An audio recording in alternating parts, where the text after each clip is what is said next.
Bonjour à tous, bienvenue avec maintenant Bruno Richard, directeur Pôle emploi et formation de la métallurgie rhodanienne.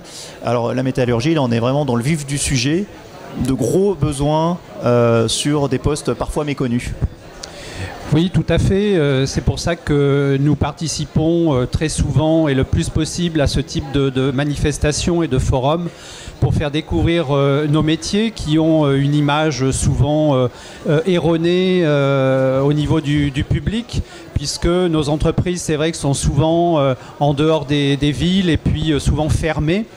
Alors qu'il y a des perspectives d'évolution et d'embauche qui sont quand même assez importantes, puisque sur la région, on a besoin à peu près de 8 à 10 000 personnes par an, dans des métiers qui sont de plus en plus techniques, puisque nos entreprises sont sur des métiers de plus en plus à haute technologie.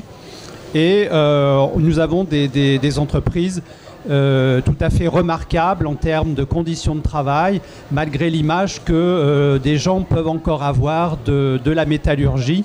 Je dirais que les entreprises à la Zola, c'est terminé maintenant. Oui, parce que là, on est presque sur du numérique. La révolution numérique passe aussi par la métallurgie avec des métiers de plus en plus qualifiés, des métiers qui évoluent. Tout à fait. Aujourd'hui, donc on a de moins en moins de niveau 5, c'est-à-dire de niveau CAP, BEP, même s'il y a encore des besoins au niveau des entreprises. Nos entreprises, pour rester compétitives au plan mondial, investissent beaucoup dans la recherche et le développement, et donc ont besoin de techniciens de plus en plus qualifiés, avec le développement, comme vous le disiez, du numérique et aussi la robotisation au niveau de nos entreprises qui nécessitent des techniciens de maintenance, où les métiers sont en train de changer au niveau de la métallurgie et on a besoin de techniciens de plus en plus qualifiés, formés et avec des compétences transverses. Et comment on s'y prend concrètement pour, alors sinon glamouriser, en tout cas rendre plus attractif aux yeux des demandeurs d'emploi ce type de métier ? Alors, c'est vrai qu'aujourd'hui, on communique de plus en plus sur les produits finis, puisque dans l'esprit collectif, la métallurgie reste encore les hauts fourneaux, le métal en fusion. Aujourd'hui, la métallurgie, on utilise les produits issus de nos entreprises tous les jours. Les smartphones, les ordinateurs, les TGV, les avions, tout ce qui est électronique, tout ce qui est électroménager sort des entreprises de la métallurgie. On a des grands noms, alors j'en oublie sûrement, mais il y a Alstom, Areva, Seb, Calor, donc des entreprises renommées qui font partie de la métallurgie et on n'y pense pas forcément. Alors ce que fait la branche... Très concrètement, de quel type de métier on parle ? Alors aujourd'hui, on a encore besoin d'opérateurs, notamment en mécanique, on a besoin d'usineurs, on a besoin également de techniciens de maintenance pour assurer justement la maintenance des équipements qui sont de plus en plus complexes. Nous avons besoin également de chaudronniers, de soudeurs, ça c'est récurrent chaque année et avec des technologies de plus en plus pointues. Et pour ce faire, la branche a des rémunérations qui sont largement au-dessus de la moyenne, tout secteur confondu.